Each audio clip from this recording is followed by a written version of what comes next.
Hey there, it's your old respiratory care buddy, Chuck Mulholland. I'm going to record another podcast audio lecture. The last one I did, we talked about airway management and some basic first steps with it, including head tilt, chin lift, jaw thrust, patient positioning, and that kind of thing. Then we started getting into actual adjunct devices. Namely, we talked about nasal trumpets or nasopharyngeal airways as well as oral airways.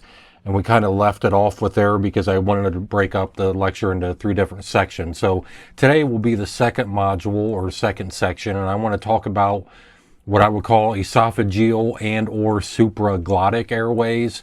So these are airways that are not placed into the trachea, but placed either in the esophagus possibly, or at least in the supraglottic area above the glottis and above the vocal cords.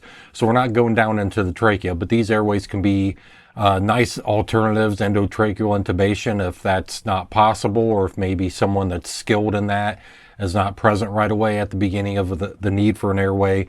These are nice devices to kind of act as bridges until you can get maybe a more definitive airway like an endotracheal tube or tracheostomy tube placed under maybe more ideal conditions.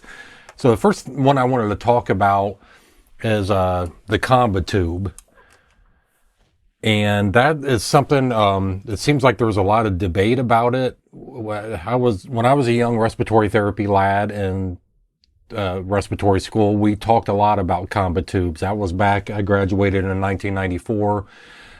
So they're still pretty popular then. And I admit, as a student, I really don't think I had a good grasp or a handle on what these tubes can do and what they cannot do. And I was actually very intimidated by them. So Combi tubes, I wish I had pictures to show you, but you can Google this. I guess that's what all the kids do nowadays. So look up Combi tube, Combitube, on the internet, and you'll find all kinds of images of it. Basically, my office is located across the hall from the director of our emergency medical services program, which includes paramedic and basic EMT courses. And he echoed what a lot of the things I found on the internet of saying as far as looking at different discussions about Combi tubes. They seem like they're kind of on their last leg. They're really not as popular as they used to be. I still think they're definitely worth talking about because they are a nice, at least in my opinion, it's a nice option as far as putting in an airway. But he, like I said, echoed what I've seen in other places where a lot of EMS crews basically are saying, once our stock of Combi tubes runs out, we're not going to get any more. We're going to switch to a King's airway or use laryngeal mask airways instead. So that's kind of where we're at with Combi tubes. But on paper, I think these things are genius. It's just how user-friendly they are is maybe up for debate. When I talked to the guy, like I mentioned, the EMS director, he doesn't like them because he said they can actually cause a little more trauma to the airway than what you would think. He's seen some things kind of go wrong with their use. I haven't, because I'll admit I didn't get exposed to them a lot. They were, again, when I was in school, they were popular. By the time I graduated, it seemed like they weren't being used as much. But anyways, I know I'm rambling. Let's get to it.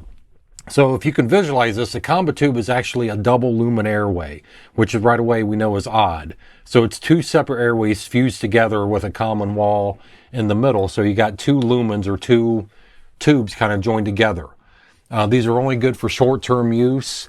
If you have a patient that needs a more definitive airway that's going to need one for more than a few hours, they're going to get rid of this and intubate the patient or, do something like that. But they are great. I mean, where you do see these used is EMS squads. Again, if it's just pick up the patient and get them to the hospital as soon as possible. They maybe are not allowed because of law, like basic EMTs, and I think most states are not allowed to intubate, from my understanding, unless the patient is completely apneic and pulseless, and that's their only option. Some states say they can do it then. Others say, no, we don't want them intubating at all. So Combi tubes and LMAs and all these different adjuncts we'll talk about were really alternatives to intubations. But these are only good for short-term use. If you've ever seen one of these, or again, Google and look at a picture, or I don't know if pictures can be added to this podcast, But not only does it have 2 airways, but it has 2 separate pilot balloons and 2 separate inflatable cuffs as part of their design. So you got a big, I call it the fat cuff, a big fat cuff that sets more proximal to the airway connectors and adapters, up in the pharynx of the patient.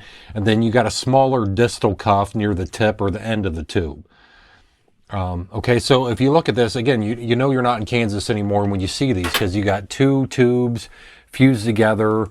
It's a more rigid type of plastic than you see in endotracheal tubes, so they are stiffer, and I can see the possibility of maybe if someone would get too aggressive pushing these into a patient too hard, they probably could do some damage to the esophagus or a pharynx area. So basically, you got 2 tubes. One tube is what we call, number 1 is the esophageal tube. Tube number 2 is what we'll call, it's a shorter one, it's the tracheal tube. So you place these blindly.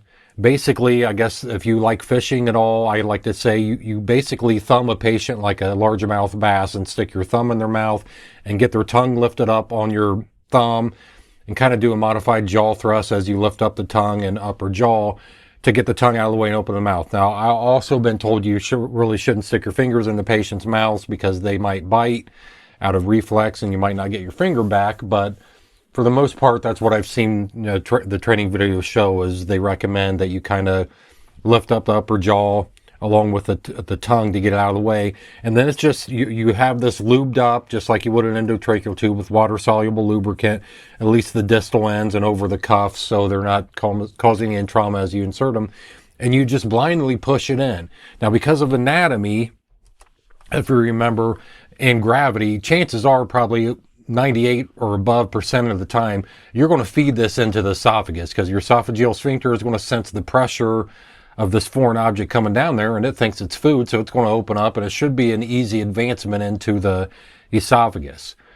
There is a very small chance you can actually place this blindly into the trachea, which, again, I think the chances are very low, but it's possible. But the great thing about this tube and why it's so genius, in my opinion, is because no matter where you place it, you should be able to use it, and it should be a good, at least short-term airway.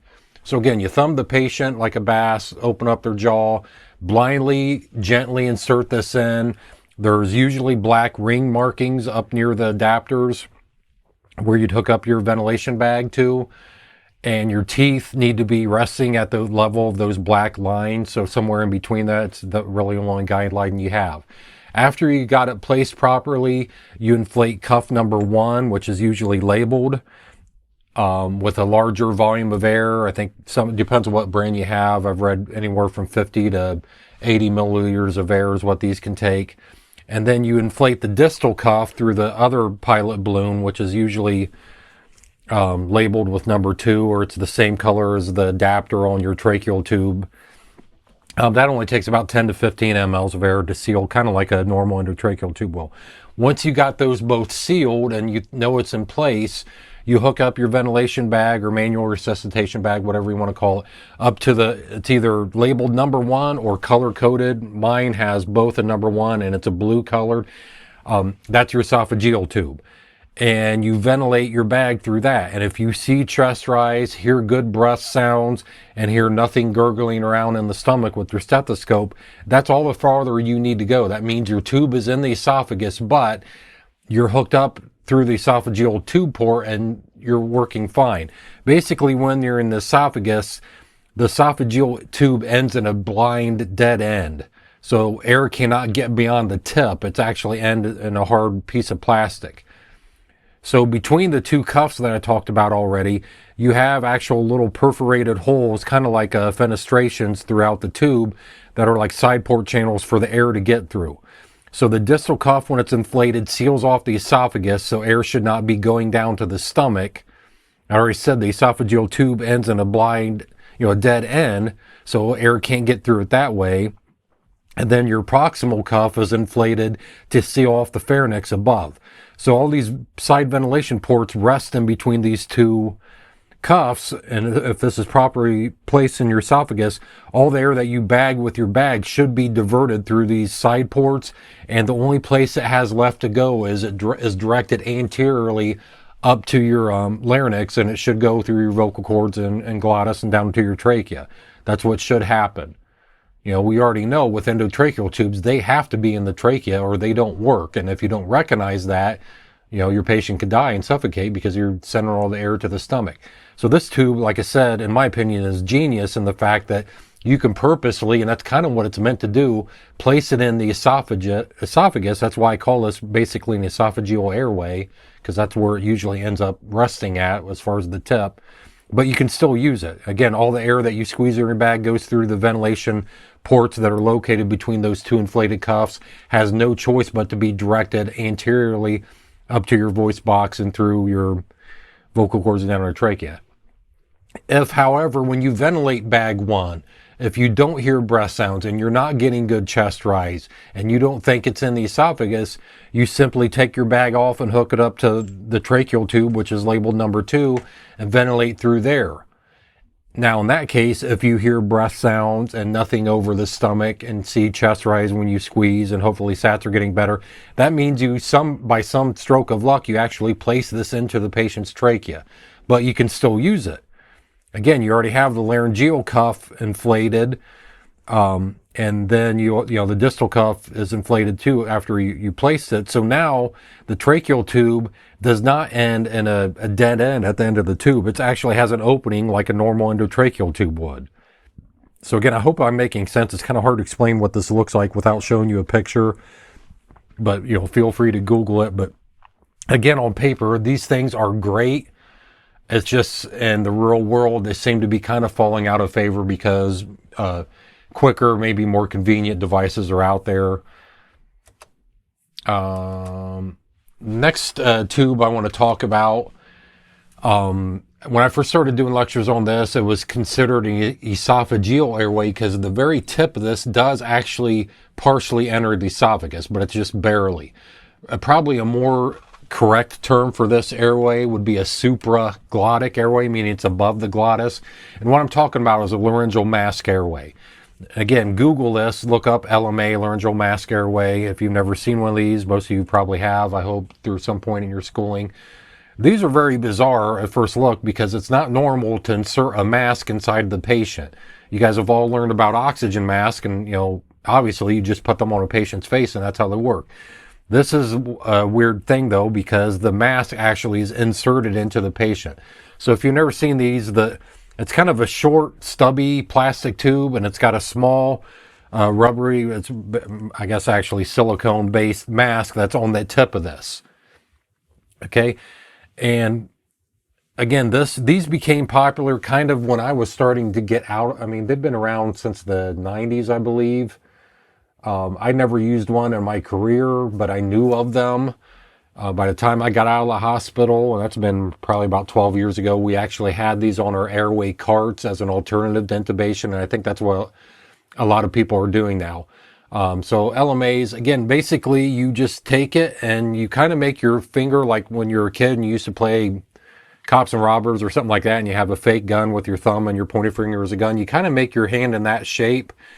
And you basically, you can put your pointer finger between the mask and the tube itself and make a gun shape with your thumb. And you just, after you've lubricated it up with water-soluble lube, we always do that. And after you verify you have the right size for your patient, you just basically push this puppy down into their throat until you can't go any further. So again, when your thumb, you know, like the stock of your gun, can't go any further, that's really where you stop. And then you inflate the balloon with the recommended volume of air that it says.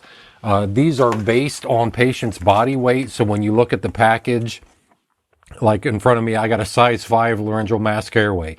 It says it's meant for people between 70 to 100 kilograms of body weight. And it says right on there, use air to fill up the cuff, or fill up the mask, I mean. And you can use up to 40 milliliters of air, 40 milliliters max, at least for this brand. So it takes a little more air to inflate the mask than what obviously would an endotracheal tube cuff, because it's much bigger. But once you place it and once you inflate the mask, you'll actually see the whole device kind of rise up and actually withdraw a little bit out of their mouth. That's a sign. That's a good sign. It means it's seating itself properly and the mask is in proper position. So once the mask is inflated, it basically seals off things. So all the air coming through the tube, once it reaches that mask, gets diverted right to your glottis, the opening between your vocal cords. So it sits right above your larynx when these are properly placed, but doesn't actually go into the larynx or touch your vocal cords or epiglottis at all, but it's in that area. The very tip of the mask partially does enter the esophagus when these are properly placed, and does act as kind of a partial stopper or blockage to prevent reflux, but it's not a 100% guarantee it will prevent vomiting and aspiration if they would do that. So it doesn't give you complete airway protection like an endotracheal tube or tracheostomy tube with an inflated cuff would do when it's seated in your trachea. Obviously, we're above that and higher in the airway, so we can't guarantee that. But these are very handy devices. LMAs are extremely popular in the operating room with anesthesiologists and nurse anesthetists.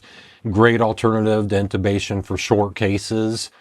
I used to work with a physician, and he had a couple hernia surgeries, and he would tell the anesthesiologist every time he had the surgery, don't intubate me. I don't like that sore throat feeling when I wake up from anesthetics. Use an LMA on me if possible, because I think it helps me speed up and recover quicker. And they always do what he said, and he said it's great. You don't wake up with the sore throat and possible trauma to the teeth and everything that are associated with intubating patients. And then once it's in there, you can just hook up it, because on the end of the tube, on the proximal tip, it's got the standard 15 millimeter adapter that's universal to all these airways that you can ventilate through. So it can be used with any ventilator, any anesthesiologist equipment. Much better ventilation through this than with a bag valve mask. We talked about bag valve mask devices, or maybe we didn't. I'm getting confused. Actually, I don't think we did talk about it. But that's, you guys have used those. You know what those are. And those are great, but obviously it's always better to get a more advanced airway in place if possible over just an oral airway with a bag valve mask situation. So much better volume and ventilation and effectiveness is achieved with this compared to that.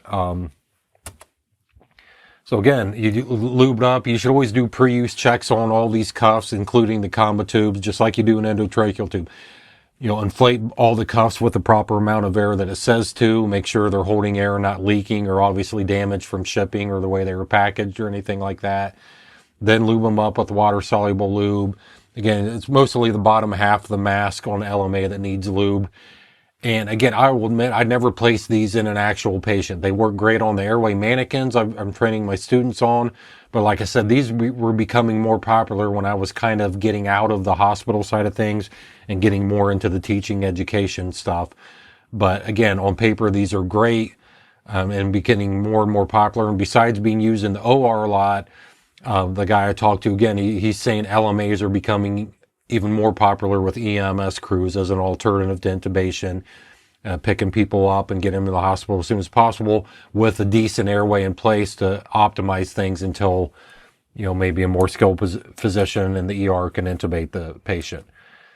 Hazards of both LMAs and Combi Tubes is they can both cause severe gagging, and they're not comfortable at all, especially Combi Tubes. It's a big, nasty looking device. I read online somewhere it's almost like trying to put a hockey stick into a patient.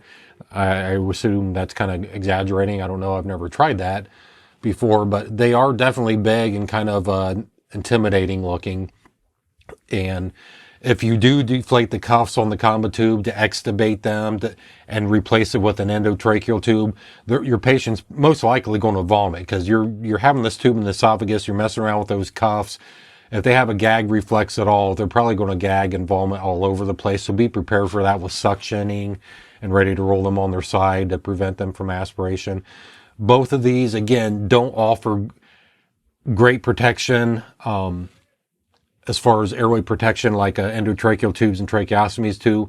So they can cause gastric distension, and air can get the stomach, even if you're using them the right way. Some air can get down there more so than if you just intubated them and you knew that the tube is in the trachea and things are great. And neither one of these can 100% prevent aspiration. I think I already mentioned that. They offer a little bit of airway protection, but just be aware, even with inflated cuffs, they're not meant to completely 100% prevent aspiration if they would vomit or have stuff up in their pharynx. The cool thing about LMAs, one brand or one style is called a Fasttrack, and it's meant to actually intubate through. So once you got an LMA placed, some are designed specifically to allow you to thread a smaller size endotracheal tube through the lumen of the LMA. And if it's positioned properly, you should be just above the vocal cords and be able to thread that lubricated endotracheal tube and slip it right through there in a blind fashion. The Fasttrack that I have, it has a little, I call it a ramrod, a little stick that you use to push the endotracheal tube down a little bit further so you can remove the LMA out over the tube, kind of in a modified Seldinger technique without accidentally dislodging the tube itself.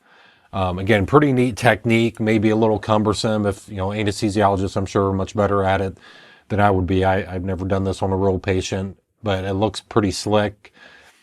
Even just standard LMAs, you can intubate through them, but it's a little trickier. They're not necessarily designed specifically for that, like the Fasttrack brand is. Well, I mean, it's designed a little bit differently to be made to intubate through. But so that's pretty interesting. Another airway I wanted to talk about is the King Airway.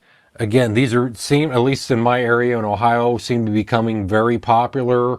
Again, one of the things is kind of competing and replacing Combi Tubes with the EMS crews.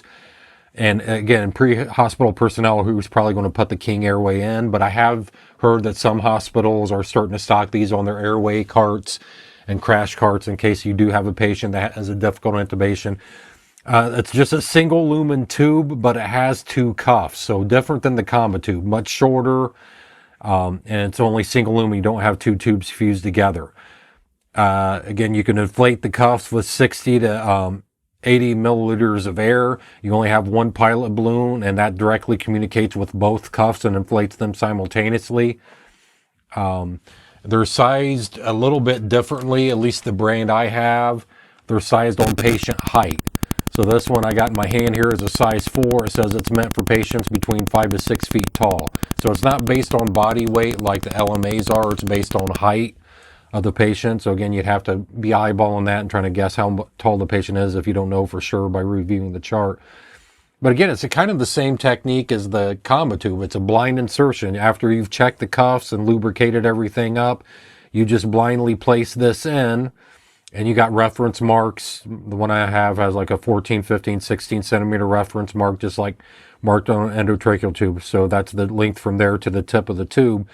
But basically you have these two cuffs, and you inflate the cuffs, and again, kind of like the Combi Tube, it has little side ventilation ports that set between these cuffs, so the air is diverted through these side ports up to your trachea anteriorly, and you can ventilate people that way. So the distal balloon in the kind I have actually covers the tip of the tube, so no air can reach the stomach through ventilation, because you have it sealed off in your esophagus with this tube right at the top of it, basically. Then the proximal pharyngeal cuff, inflates a little bit bigger to seal off so air is not leaking out of their nose and mouth. So again, kind of like the Combi Tube, you got two inflated cuffs and a bunch of little side port ventilation holes between the cuffs that have no choice but to be directed anteriorly up to the trachea where you want it to go. So again, the feedback I got from the EMS director I talked to said, yeah, King's tubes are really becoming popular. He thinks they're a lot less traumatic than, some of the bad things he's seen with Combi Tubes. Easier to place. Again, just one pilot line that controls both cuffs, so that's more convenient. It just seems like a little less traumatic, maybe a little easier device to use. Again, these are all short-term airways. If you need a definitive airway for more than a few hours, you're going to have to intubate them or go to a tracheostomy too. But I wanted to mention the King's Tube because, again, I don't know what you guys are seeing where you live, but it seems like in my area of Ohio, not only EMS crews, but hospitals are starting to stock these more and more on their airway carts. So it's something you should be aware of. Again, you can Google pictures of King's Airways. They make a special airway. King device is actually meant to thread OG and NG tubes down through. Well, I guess it'd be an OG tube because you're going right through the tube. So forget the NG part. But it does have a little port that's meant for an OG tube to be threaded through this tube, but it's guaranteed that it's going to be directed through the esophagus down to your stomach, so you don't have a risk of misplacing it into someone's trachea, or at least the risk is very small, which is better than blind placement because sometimes they can go the wrong way. And then the last airway I wanted to talk about is an interesting one called the SALT, S-A-L-T, and that stands for supraglottic airway laryngeal pharyngeal tube. So that's a mouthful, so SALT sounds a lot easier to say. This looks like an oral airway on steroids. It doesn't have quite the curvature of an oral airway, but it's a big honking, huge plastic tube. Does a great job of lifting the tongue up off the back of the pharyngeal wall. Not quite as hard plastic as a Goodell or Berman airway, but it is rigid enough so patients can't bite through it or anything.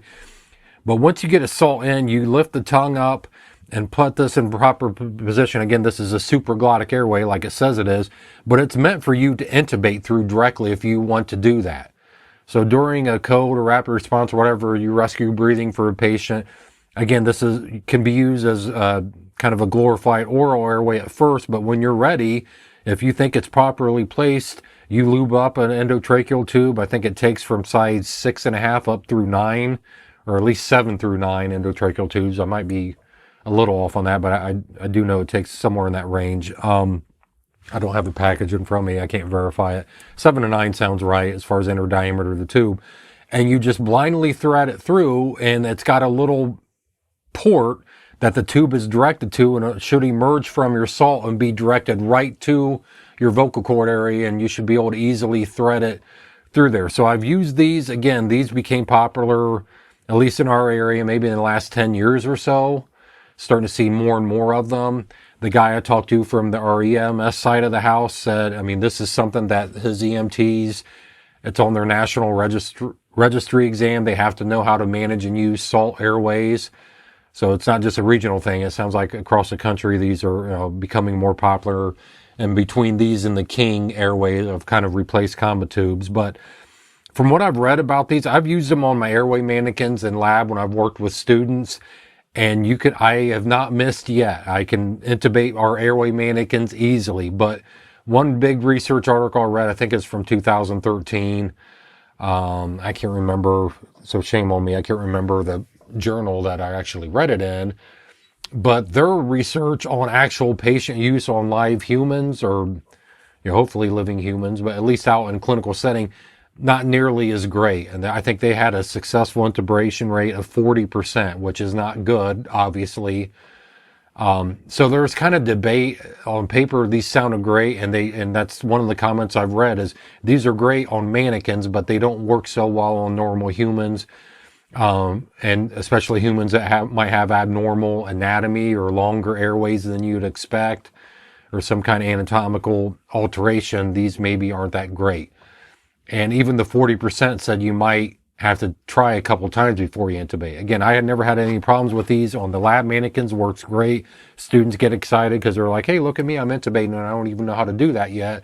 But anybody can just shove a tube through here and it ends up going to the right place. Again, maybe one of those cases where things that work in the lab don't always work the greatest in real life. But again, it sounds like these are pretty popular. And if you can't intubate through them, you at least still have established an airway. You got the tongue out off the back of the pharynx. And as long as you're getting good chest rise with ventilations through a bag valve mask, maybe you're happy with that until you can get them to the hospital and someone more skilled with difficult airway management can intubate them, or use a glidoscope, fiber optic bronchoscopy, do all the, fancy things. But we're talking EMTs or maybe respiratory therapists that maybe you're a therapist and you work in a hospital that doesn't let therapists intubate. You can still hopefully have access to all these alternative airways that can do a great job in the short term. So that kind of wraps up this little section or module of airway management. Again, these airways are considered either supraglottic or esophageal, depending on how closely you want to define them. But none of them, other than the Combi tube, you might accidentally place that into the trachea.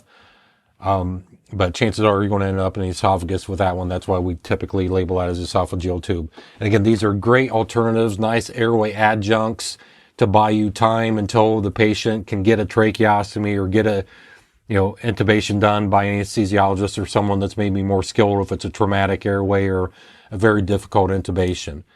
So will admit I'm kind of jealous of my students now, because a lot of these cooler, newer things have came out and are on the market since I got out of the hospital, and I've never actually got to use these on patients. So some of my students like to rub it in when they come back and they see me, especially in their second year after their OR rotation where they intubate people, and they say, hey, I got to put 5 LMAs in patients, and in your face, you never got to do that, so I'm better than you, or I'm cooler, or whatever they want to say. And I can't deny it, because I'm gonna be like, you're right, I got to give you props, because it's something I never got to do.